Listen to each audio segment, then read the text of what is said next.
The Brooklyn Vegan Show is a podcast about music brought to you by the music blog and online record store Brooklyn Vegan. Make sure to subscribe to hear all of our upcoming episodes featuring interviews with musicians and more, and find us 24/7 at brooklynvegan.com, Twitter, Facebook, and Instagram.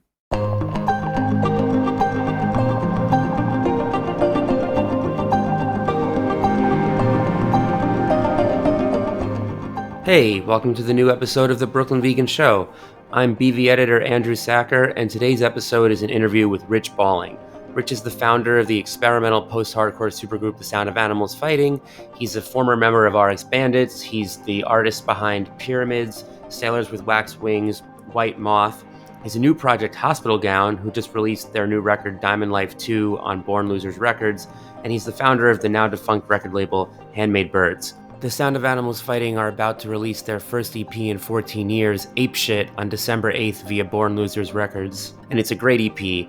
There are moments that sound like a return to form. It's also a culmination of really everything they've done thus far and a step forward. I highly recommend it. You should check it out. And it was very cool to talk to Rich about it. We also talk about the Hospital Gown record, which, like many of Rich's projects, is full of unique collaborations. Rich is really just as much of a curator as he is a songwriter. And this album shows that with collaborations between screamo vocalists and hyperpop artists and rappers. It's all over the place in a very cool, unique way, and really, really out there, crazy, awesome stuff. Also, throughout our conversation, we talk about how playing Taylor Swift's Red in the car for his daughters led to Rich's love of pop music. We talk about dealing with negative comments on the internet. And we talk about how Equal Vision had to destroy copies of The Sound of Animals Fighting's second record, Lover the Lord Has Left Us, due to an uncleared Neurosis sample. Rich is an outspoken person with a lot to say, and this was a very, very cool, enlightening, fun conversation. And here it is. I appreciate this opportunity, man, and I appreciate you specifically. Thank you, Rich. Yeah, I mean, you've kept it real for a solid, I don't even know, decade of support, dude. Every now and then there will be a post where you include the band on a list, and I'm like, oh, somebody remembers, and it's always you. So Well, I'm a big fan. It's my pleasure to support. I thank you for the kind words. cool. And also, if I may, just Brooklyn Vegan in general. Um, I I won't get on my soapbox right now, but how inclusive you guys are of so many different projects and so many other media outlets that I used to enjoy reading have become carbon copies of one another. So I still enjoy reading them, but what's sad is I can turn to any of them for the same content. Whereas y'all, I mean, I saw a post today on a ska band. I'm like, dude, you guys just go hard. You're still supporting music, and there's not this predictable. I could write you a list of 5 artists right now, which will be for sure the next to be featured in, and I won't mention names, but you know who they are, in the next month. And sometimes they're printing these features on the same day, which is dude, it's like when Bugs Life and Ants came out in the same month back in the day. And I was like, dude, someone somewhere had a conversation between studios, because how in the world would they have put those movies out so coincidentally? But anyway, Brooklyn Vegan keeps it real. Y'all are in the trenches. You're the real ones. You're supporting all music, and I appreciate that. And you're unpredictable. I never know what I'm going to see when I open it up. Whereas these other places, it's I can tell you what next week's headlines will be for sure. So Well, thank you, Rich. yeah. And that is super, super kind. And honestly, right back at you, because I was listening to the new Hospital Gown album this morning, and I mean, it's got hyper pop, screamo, rap. Yeah, The yeah. music that you write is everything you were just talking about. It's totally unpredictable all across the board. Nothing seems off limits. Nothing is uncool. Nothing is too obscure. Nothing is too popular. Um, Yeah, and I feel pushback from like not this project in particular, but just from the world towards artists that are trying to do whatever and not care about what's cool, which is where Brooklyn Vegan sits so nicely is you guys are not trying to be cool, you're just cool. if we were trying to be cool, you wouldn't have read a post about a ska band. That's true. That's true. Like I'm literally excited about going and tracking down that band's stuff. Catbite. Yeah, Right. Catbite. You should Yeah, definitely check them out if you haven't for listened. I mean, sure. you have ska history, right? I mean, you were I in do, RX yeah. Bandits, yeah. Uh-huh, for Uh, do sure. do you? Especially back in the day, like I mean, I was just turned 18, I think, when I joined the band. And so the very first release, Those Damn Bandits, was straight up ska to the core. Growing up, within the bubble of Real Big Fish and all those bands, no doubt, say Ferris Meal Ticket. It was just like it's what was happening. And I often wonder of all the genres ever in history of music, if that's the genre that will never make a comeback or successfully make a comeback because the world seems so melancholy at once I feel like it's kind of ready for some light, and melody, and then on the other hand, I'm like I just can't see some kids getting into it. But like I hope it comes, back. I know there's a lot of bands out there, grinding. The Interrupters come to mind. Like it's just I admire them simply out of like the shock that they've broken through this barrier. I don't know if they just have an allegiance of people willing to vouch for them or what, but like they're getting spots on festivals and tours that are so awesome. The music's great. What they're doing is great. It's just crazy to me that they've been able to get people to say yes. You know what I mean? Yeah, no, So, I was shocked in like 2018 when the Interrupters' "She's Kerosene" was like an actual radio hit, actually on the yeah, charts. Because yeah, I was like, I had known that was their third record, and I had known that band, but I was like, okay, this band purely exists for old heads who miss '90s ska. Like that's sure, it. Like, sure. and then they've got a hit, and I'm like, wait, like how? Yeah, And the song is great, yeah. and they're a great band. And I would say to you talked about is it possible? I think there's a ska comeback right now. I mean I that hope so. band, I know that the numbers are growing. yeah. And another another Brooklyn Vegan connection. It was your post about the podcast and Folly that got me digging around in that because I had never dug around in that and they've been around for a minute. Mhm. So, but yeah.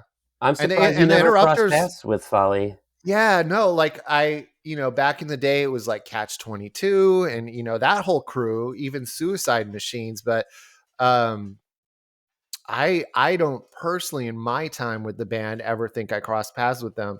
Um, but yeah, the Interrupters are on Acoustic Christmas this year. The K Rock Acoustic. I mean, that's huge. I mean, there's only a small list of bands that do that, so that's cool. But Yeah. Um, but just, real quick, if yeah, Catbite, they're on a record label called Bad Time Records. If you're okay. curious about new ska, check out everything on that label. It's this DIY label run by one person. He plays in a band called Kill Lincoln. Oh, And it's sick. just like, yeah, and he's basically rounded up like all the awesome underground DIY ska bands in America and also outside of America. They have a band from Brazil, they do stuff in Japan. It's basically like running the current scene, and they're definitely attracting, I think, a new generation of kids who don't have that stigma, like don't know that they're supposed to hate ska. Yeah. So it's like it's really cool. It's been a really great thing. Yeah, there is a weird ska shame. Unlike I haven't seen it with any other genre ever, and so that's why I'm not I can see how everything else is cyclical, but I've always been kind of skeptical or wondering. But I'm still hopeful. Let's do it. Yeah. Um, I mean, I think like again, like you have roots in ska. I feel like even if you don't play it anymore, having played it, like it gives you this.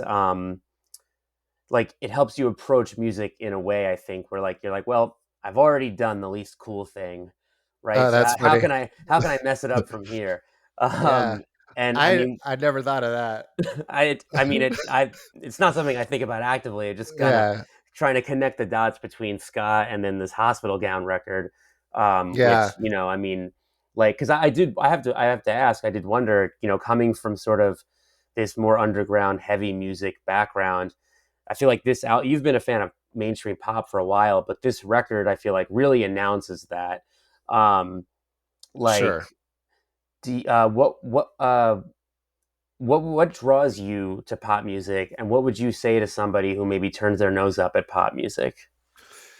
Yeah, so I guess two things. Number one, I still think this is happening to some degree, but around the time that I really started getting deep into pop, specifically the female pop artists, it seemed to me like that's where the innovation was coming from. Like the satisfaction of like sonic innovation and stuff that I would hear in certain heavier bands or punk bands or, whatever stage of my life, when you first hear the Refused and you're like, oh crap, look what they're integrating, and how, look at how that sounds and everything.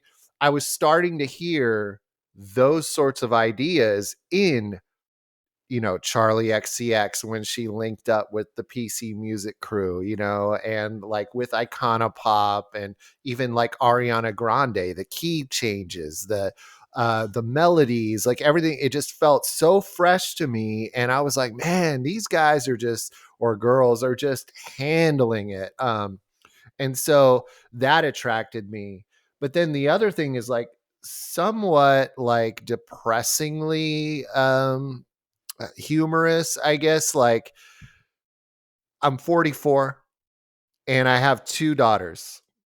And I think all of this really started when, your kids are young. And so you're looking for something to play. And during my time as a dad doing that, when they were younger, it was Taylor Swift's Red album. And I played it so much in the car that I developed a taste for it. And so that led to Ellie Goulding, and then that led to this and and so um, as a midlife crisis survivalist, because I'm still in it, it's bringing an element of like joy and fun and like, I don't know, melody to my life. And so after so many years of noise music and black metal and everything else, it's just like a refreshing place to be. And, for someone who's in that spot of, am I too old to do this, but am I too young to do this? Like trying to figure out where I fit in life. Um, it's like a refreshing sort of youthful fun that it brings me. So, um, there you have it. There's like the sonic innovators for a long time where, Ash Nico and these, I mean, they're just killing it with their ideas, and Slater and everybody. And it's just, and then coupled with my midlife crisis and needing just like fun in my life. I think that's where it comes from because it really is an obsession. Now, did you ever have a point in your younger years where you sort of hated pop music? Oh yeah. Yeah. To touch on your point about turning the nose up and whatnot. Yeah, I think so. Like, one of my earliest memories of music was very pro pop. In elementary school, uh, I had Paula Abdul's first album on cassette, and another kid in my class had the New Kids on the Block, Hanging Tough cassette, and I traded my Paula Abdul cassette for that kid's New Kids on the Block cassette because that's like, I was into, the top 50, the Casey Kasem on the weekends, that kind of stuff. So I liked pop music then. And then, yeah, it became like, oh, can't like anything mainstream, can't like anything mass, with mass appeal. So I did my share of that. but was never like aggressively hateful, just sort of lost interest. But now I'm back. Yeah, I Yeah. forget where I read this, but I think somebody said the trajectory of most music nerds is when you're super young, you like pop. Then you hit an age where you're like, no, I hate pop. I like all this underground music. And then you go back around and you're like, you know what? Maybe I do like pop also. Yeah, that makes sense for sure. One of my another early memory was not so much pop, but just like NWA and Easy E's Easy Does It. I had a Walkman and again cassettes, and I would walk around the local park listening to Easy E, and I thought I was so hard. It was really fun. But anyway, So let's talk a little bit about this Hospital Gown record. So, sure. yeah, I mean, you have guests from across screamo, hyperpop, rap, all across the board, and also different generations of artists, like not just different genres. Um, so tell me about putting together this cast of like all these different people on this one record. Yeah, well the more I think about this and just like my process in general, the more I realize that just the whole nature of curating a collaboration goes all the way back like throughout my whatever career for lack of a better word, but like I'm thinking of specifically like the first version of RX Band. It's halfway between here and there.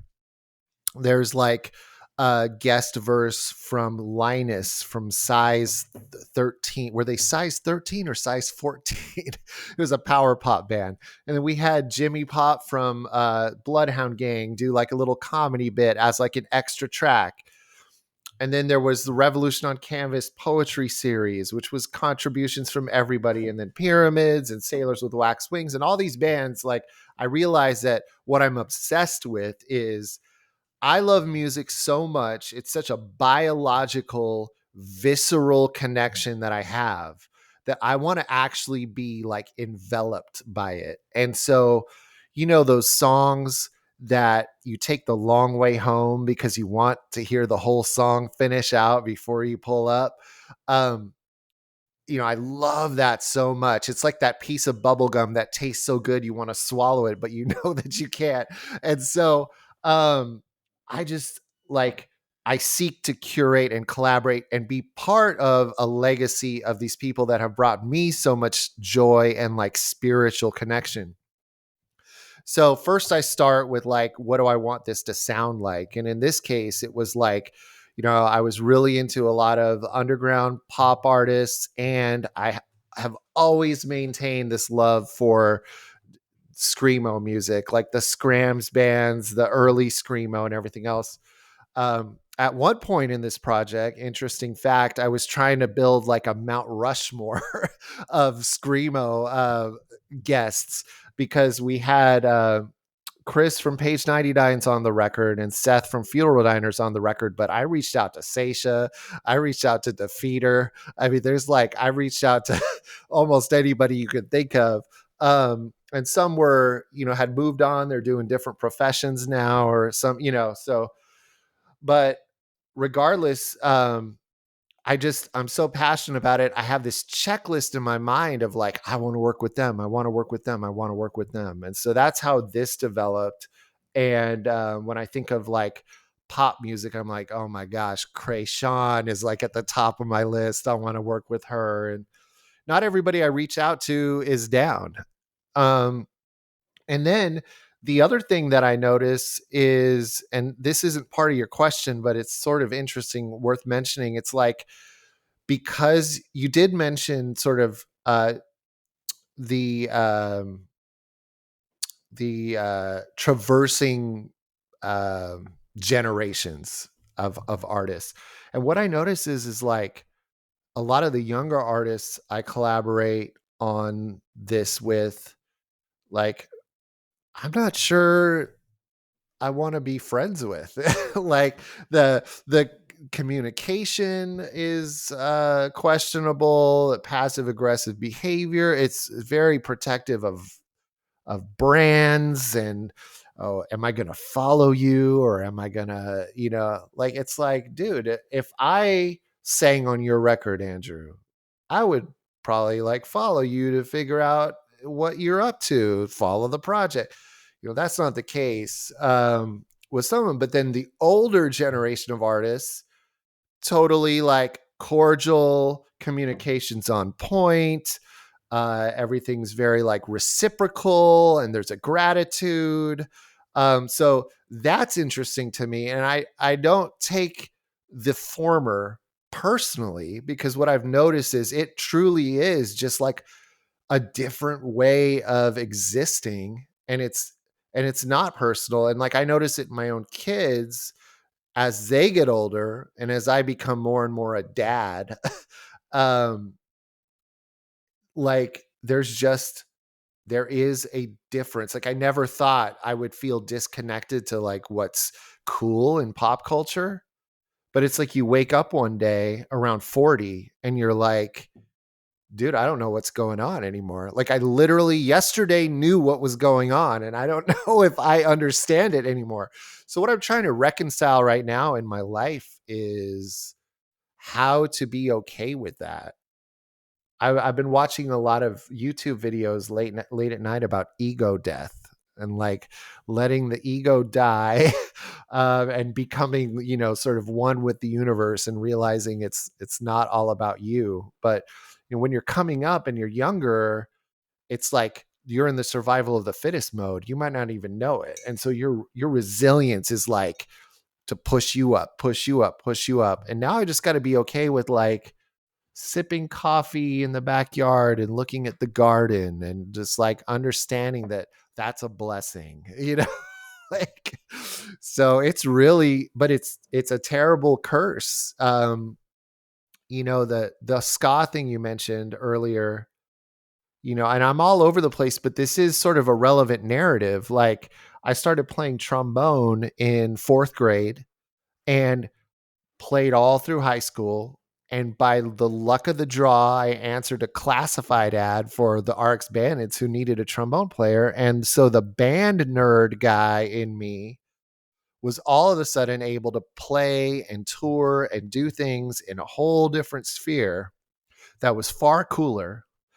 And those performing in clubs all over the nation, really, it's kind of like a drug. Like I've not been able to shake it since then. Like I'm always chasing the next project or the next, and it's like it's like a blessing and a curse. And so that makes the ego death harder, because you're always like, there's this drive to experience what you once did.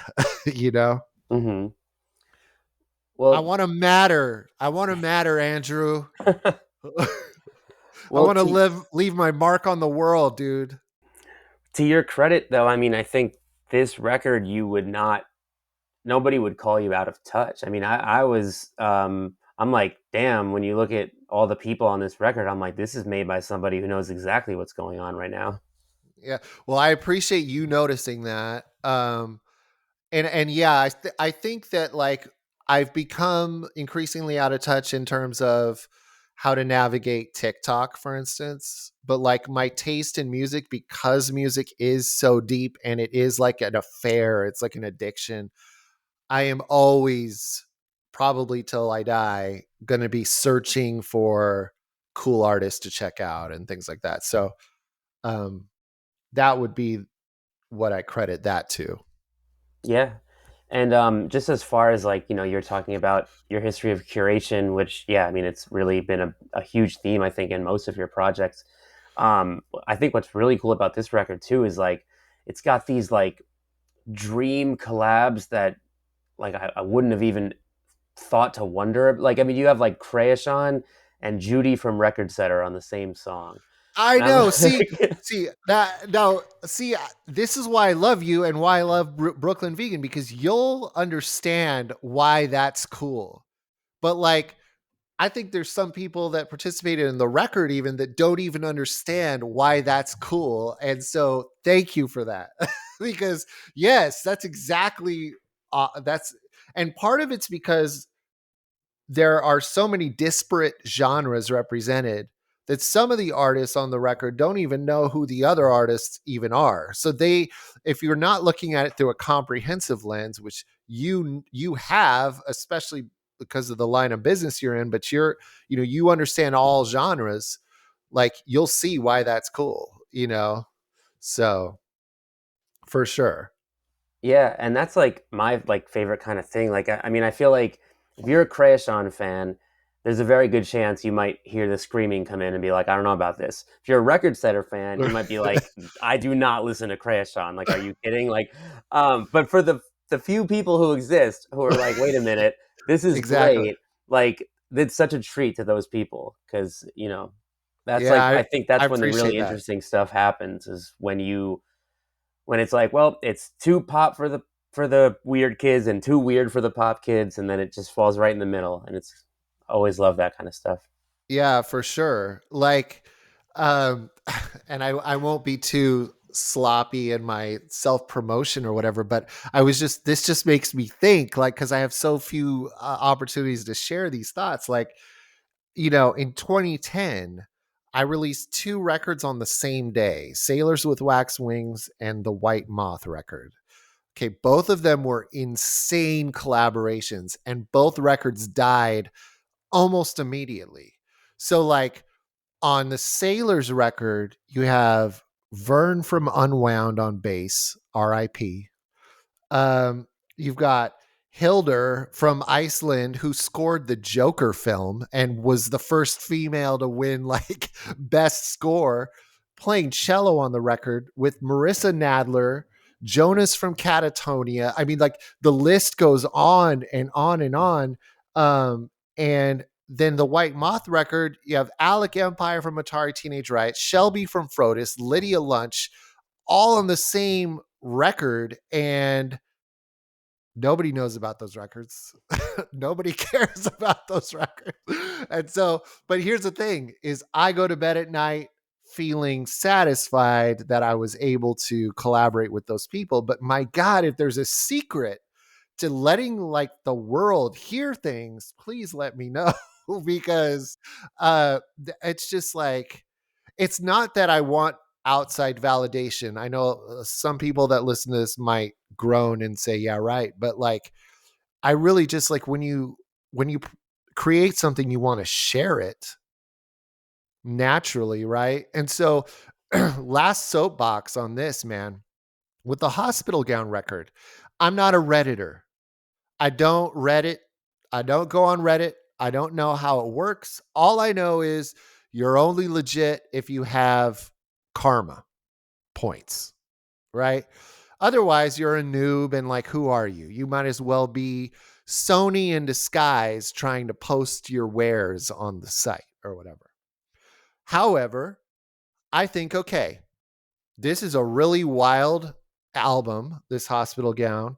Um, I'm not sure where to start to let people know it even exists because I have that previous trauma of pouring my life into things that nobody ends up hearing. And so I say, okay, well, what better place than to go to Reddit? Because Reddit is a community of like minded people. So I go to Reddit. I find a couple pages. Like one is like a PC music fan page, and one is like a screamo page. One's a hyperpop page. All this. I try to post on these threads. I get kicked back on almost all of them because it says you've never posted before or you don't have enough points, so you can't do it here. But one of the threads let me through. It was the PC music thread. What a great thing. One of the options was even this post is PC music adjacent, which it is. I would never dream of this being on PC music. I don't think it necessarily sounds anything like a PC music project, but it's adjacent. Pedal supplies on the record, this and that.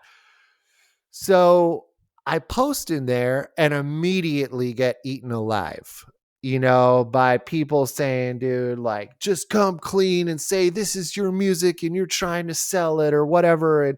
And I was like, well, dude, like I just was searching for a community of like-minded people because I don't know where else those people hang out. And guess what? You're in a room that's supposed to accept those kind of people.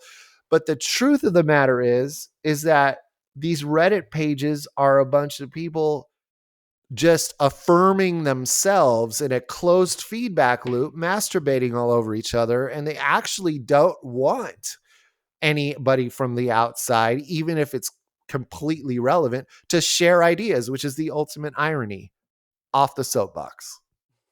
No, I mean it's definitely brutal. Like with the amount of accessibility and the amount of things you could possibly consume at once, like it can just feel sometimes totally helpless. And like, you were talking before about lists I've written on Brooklyn Vegan, just for a quick example, just to share some, related feelings on Yeah, this. Like, yeah, yeah. you spend hours on one of those, you put your heart and soul into it, and it's all just you being like, this is some stuff I love that I hope I can share.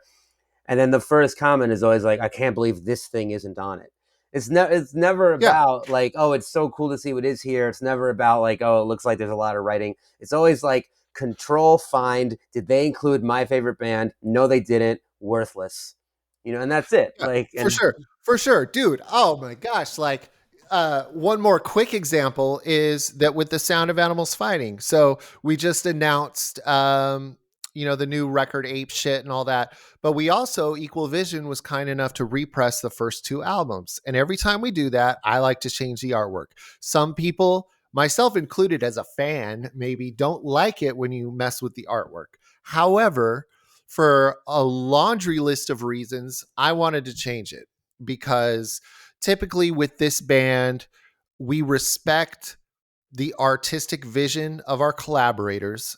And so what's happened in the past is I've commissioned artists for the cover.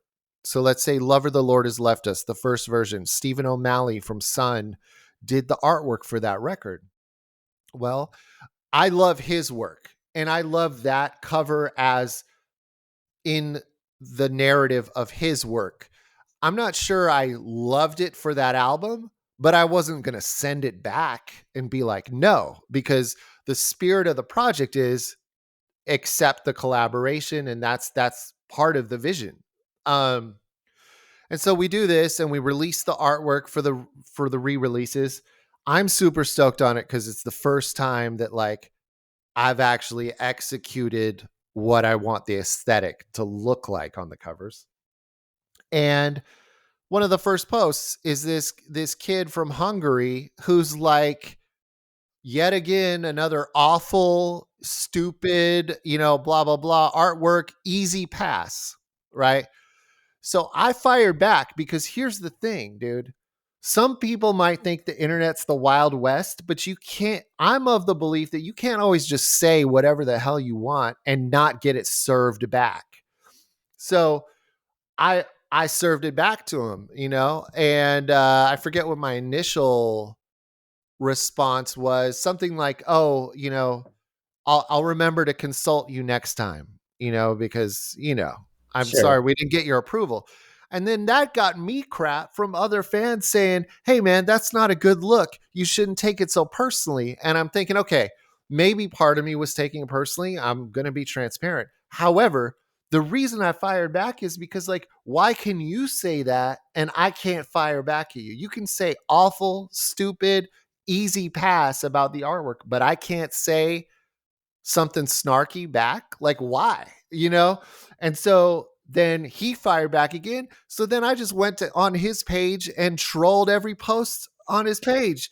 He has nothing but these album covers on the page. So I was like, oh, there's one with trees. I can see it was just like the album art was just trees. And like, no disrespect to the band, but it's like if he's gonna set the bar of what makes an album cover great, why is he saying that ours is awful, but he's posting this like Pulitzer Prize winning photo of trees on, like, so anyway, sorry, man. This is like let's call this episode Soapbox.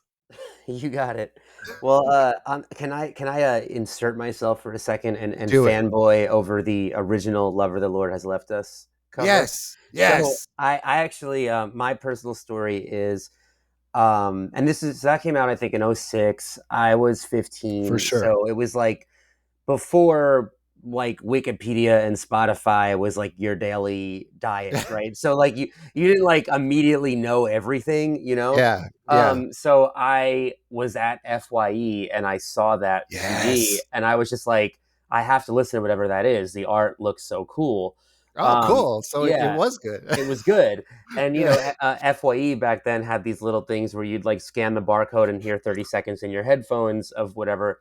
So I Oh like yeah, so listening stations for yeah, sure. so I scanned the CD and I'm like, is that Anthony Green singing? Like, 'cause I had no idea who the band was, and I knew That's Circus Survive. funny. Yeah, and I was like, I gotta buy this, and I, took it home, like showed friends, and eventually, like, I think I had another friend who was like, "Oh yeah, I know exactly who the Sound of Animals Fighting are, and they have another record too," and it explained the whole thing to me. That's So cool. like, if not for that artwork, we might not be having this conversation. Wow, that's wild. That's really cool to know. Man, yeah, listening stations. For a few years, I was the assistant music buyer at Hot Topic Incorporated when they had about like 667 stores. It was in the era still where there was music stations. And I remember um, getting the one sheet across my desk for a band called Panic at the Disco, and I was like, really cool name, but I don't know. I can't even remember if I listened to it or not. And I ordered 99 copies for the whole chain. And when they my friend Bonnie, who worked at Crush Management at the time, saw the order come through, and she called me up. She's like, dude, as a friend, I'm telling you right now, this band is going to be huge. The 99 copies, you got to do more than that. So anyway, fun story, but That is a fun story, yeah, and that was true. yeah, for sure. Um, That's crazy. So yeah, well then it worked. Okay, cool. yeah. Cause yeah, I mean, like and that album is wild, by the way. Like I am very glad to see over the years people have sort of come around to it. Cause when it first came out, it was very polar opposite of the previous release. It wasn't so much screamo. We were making songs with like kitchen utensils, and I think the last song is like 10 minutes of my dad freestyling melody with a book, like an autobiography of Stockhausen, the composer, just singing the words from the book. I gave him the book. I said, here, sing. And we just recorded it and had weird bongos in the background. And it's just like, um, I don't think that's the high point of the record, but to my point that the album's weird. And when we first released it, I don't know if you heard this story about the first track, Skullflower, but like the original version, I sampled Neurosis, like a sound from their Sun That Never Sets album, and it was like less than like 2 bars of a sound. So I thought through the rumor mill and urban legend that like as long as your sample was like shorter than however many measures you could do it. Um, that didn't turn out to be the case because when Equal Vision rolled that song out first, it was on MySpace. Um, we immediately got a cease and desist, and Equal Vision had already pressed the CDs. They had to destroy thousands upon thousands of CDs and reshrink wrap and everything. So it's a pretty wild Oh time. man, Yeah. So don't damn. just sample whatever you want. I was thinking, oh man, like all the song titles on that album are like other band names or lyrics from other band songs. It was very much in the spirit of like found art and found poetry, just compiling all the things that inspire and creating that. But you can't do that with the actual sounds. So on the Sound of Animals Fighting note, like you said, there's a Yeah, new EP, Ape Shit, on the way. I can't believe it's been 14 years since the last record, for but it sure. has. What got you finally writing a Sound of Animals Fighting record again? Well, so we wanted to do another tour. Is one of those things where we're we were coming out of the pandemic. Not that we're out, but you know what I mean. Whatever phase that was, and it wasn't like probably 95% of the other bands that are hitting the road. It wasn't like, oh, we need income, or oh, it's been too long, let's go play. It was just like it's about that time. We kind of tour every 5 years and then get the itch, you know? And so we toured in 2006, 14, 19, and now in 23. So we wanted to set up some dates, and we're like, man, we can't do another round of dates without, any new music. And so we set out to do a 7-inch. And what happened was we recorded 2 songs, and then Anthony's schedule got insane, right? So, like, as you know, he's doing everything from writing soundtracks for Blues Clues movies to, he's out on tour right now with LS Dunes. He was doing a solo tour, just all of the things. Seosin, When We Were Young, everything. So many things. His own solo record coming out. And so it was not easy to get him at a place where he was home with the creative capacity and space to look at this, even though we were all on board to do something. So that led to those 2 songs kind of sitting for a few more weeks to a month or two longer than we initially anticipated. And so it was one of those things where it's like, hey, while we're waiting, you know, let's throw 2 more songs on and make this an EP. You know what I mean? The Tiger and the Duke is essentially an EP anyway.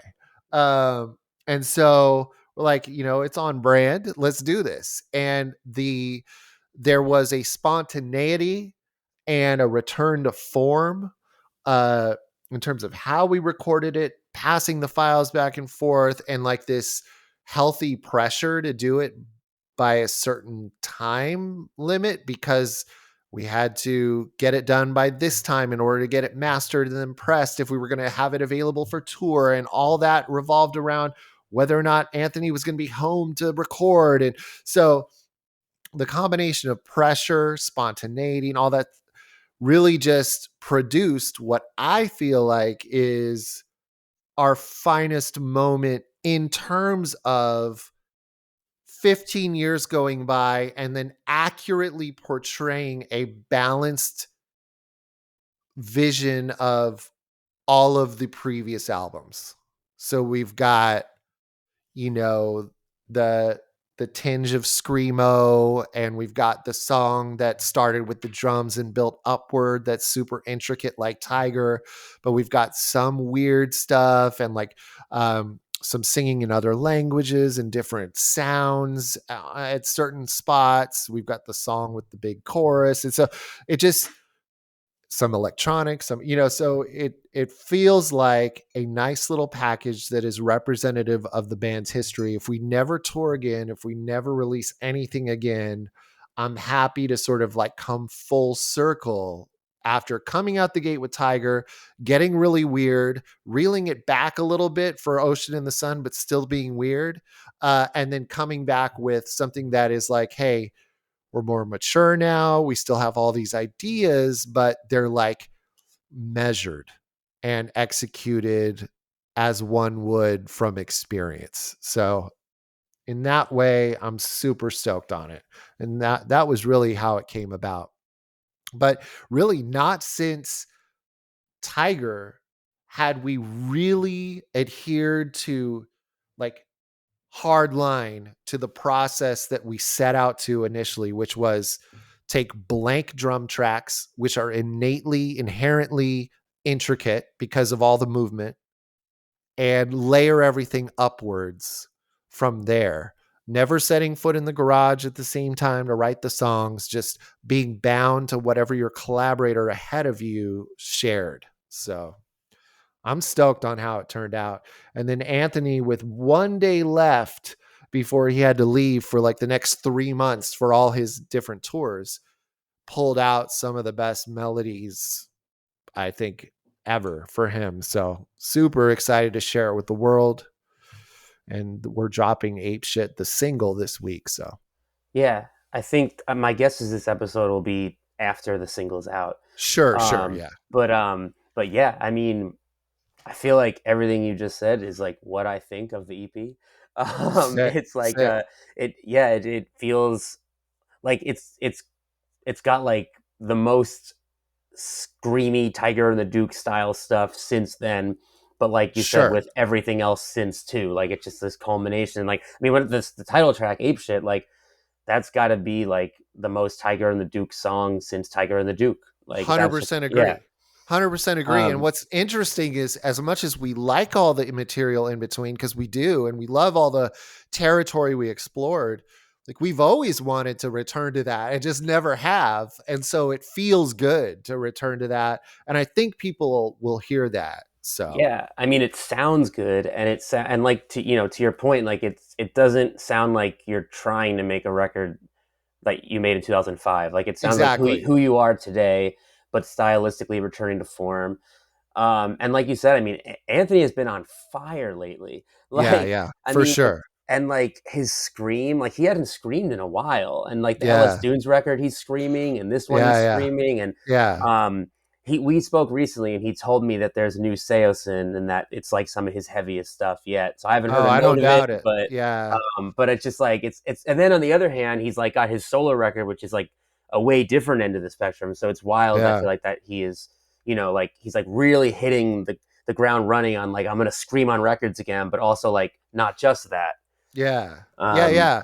Yeah, and I think, it's that whole iron sharpens iron, like he's in a groove right now that I hope he stays in for a while. It's probably exhausting to be in, but like because he's in it, it's just like producing great stuff and I hope it doesn't stop. Seosin, man, great. Like, so when I heard the first EP, that's really what just like, I mean, I immediately was like their PR agent that they didn't even know at the time because I was showing the whole world that EP. I was so excited about it. I was like, I have to work with this guy. And what's interesting about that band to me, why I'm bringing this up, is that first full length after the EP with Cove, the one with the spider on it, or whatever, the beetle, whatever that bug is, right, right. that's one of my favorite all-time albums, not just like by them, but like ever. And like I'm a huge like dissenter when it comes to changing singers. Like when Motley Crue, came out with a record with a different dude, like no way, don't do it. But it's like that EP changed my life. It's what made me want to work with Anthony. Then some of my favorite all-time songs ever are on that one with Cove. Then they come back. There was another album in there. I don't like it as much, but then they come back with Anthony and that first single, that Silver String single or whatever, so good. And it's just like that band is just a freaking tour de force for all those dudes. And that guy Bo is a sonic genius. He's solid, man. Yeah, totally. When it came, to like working with someone like Anthony, and I know the second record, I think you have Craig Owens from Kyoto, is like you're kind of For sure. working with these people in like this like Warp Tour emo pop Yeah. punk post hardcore scene, making this like real trippy out there music. Like, um, when you're like meeting these people, like how did it kind of come to the surface that we all connect on something like this? Because I would imagine there are probably people in like Warp Tour bands or whatever you want to call it, like who'd be like, yeah, I don't really get down with anything like that, you know? Yeah, for sure. I think that as I don't know, it might sound cheesy or whatever or predictable, but I really think it was, especially during the time those albums were made, 2006 ish. Like it really was like oh, I'm free to just do whatever. Like that message was clear when the recording process started. It was like, hey, here's the song. If you have a vision for what goes on it, like we support it. If it feels like it is just completely off the reservation, I'll let you know, because that feels like my role to just like make sure that as crazy as we push the boundaries, we still have like an umbrella above us. Um, but I've almost never had to like reel anything in, really, because these guys are just, on it and dedicated to their craft. But yeah, I think it was just the fun and appeal of I can just do whatever. I'm not bound to fan expectations. So the new EP and also the Hospital Gown record are coming out on Born Losers Records. Yes. Tell me about this label. Great label, severely underrated, but I think their time is coming. Like any label, Run for Cover and all those labels, they start for a long time, they're pushing out records. And then all of a sudden, it's like they've got this graduating class of classics, And I think that Born Losers is a case of good people attract other good people. And those two dudes are the most genuine, caring, like fun dudes ever. It's a really good experience working with them. They probably question getting involved with me because I text them like probably 100 times a day, all day and night.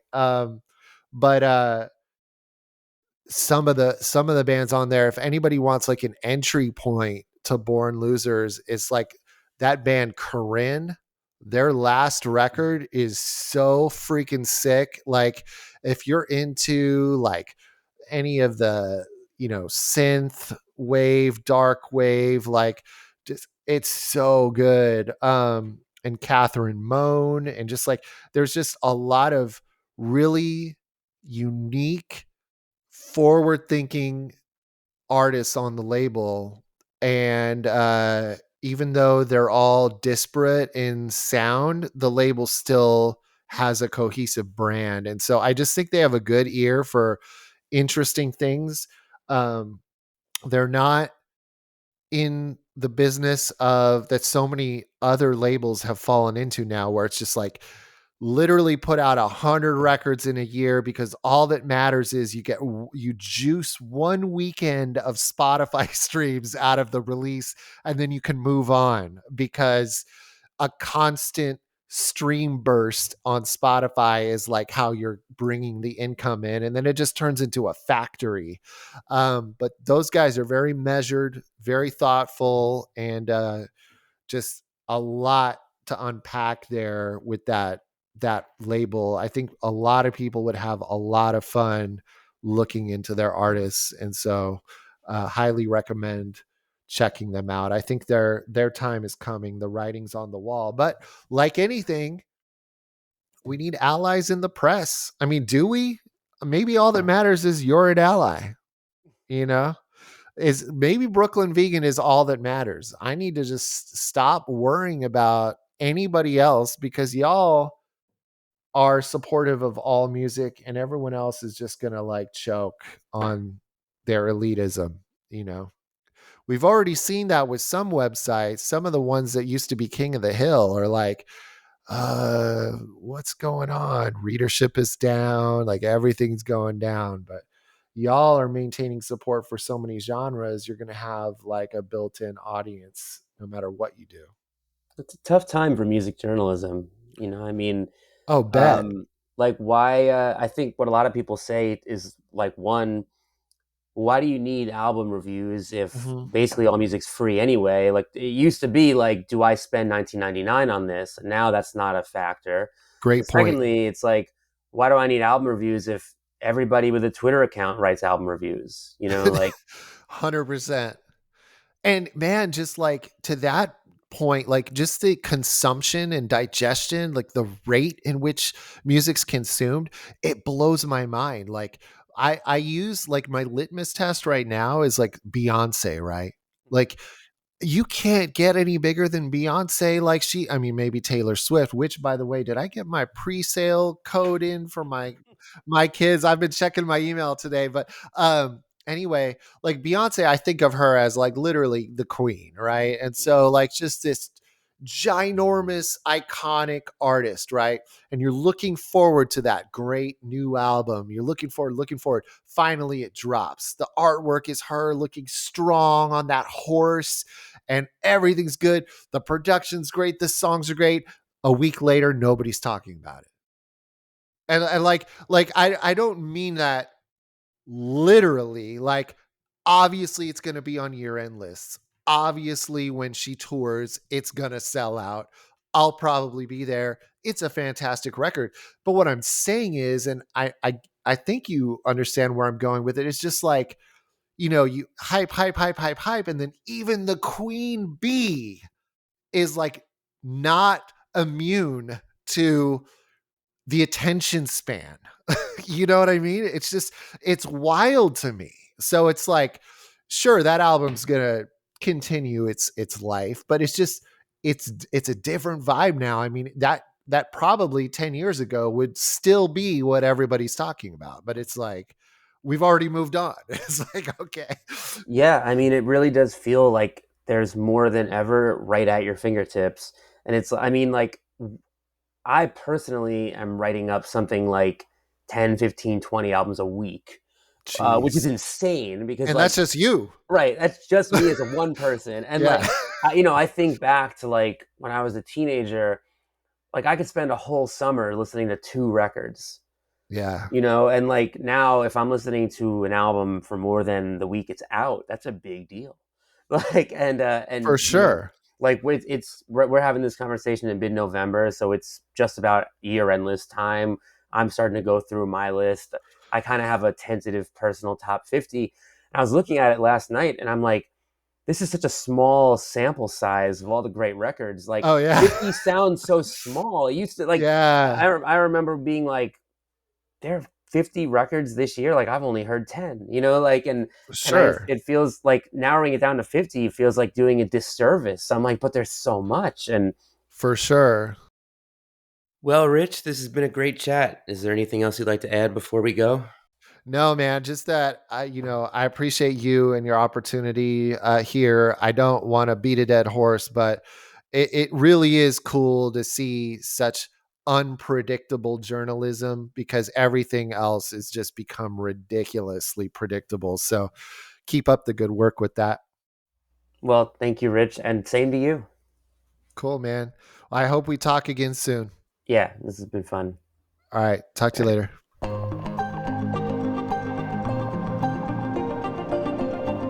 Hey, thanks so much for listening. Thanks again to Rich. The Sound of Animals Fighting's first EP in 14 years, Ape Shit, due December 8th via Born Losers Records. They're also touring next year, so go catch that if you can. Hospital Gown's debut album, Diamond Life 2, out now on Born Losers Records. Go check that out too. It's very awesome. And hey, if you liked what you heard, subscribe to The Brooklyn Vegan Show wherever you listen to podcasts. We've got a lot of cool new stuff coming up. More interviews with great artists, other interesting things. So yeah, stay tuned for our next episode and see you then.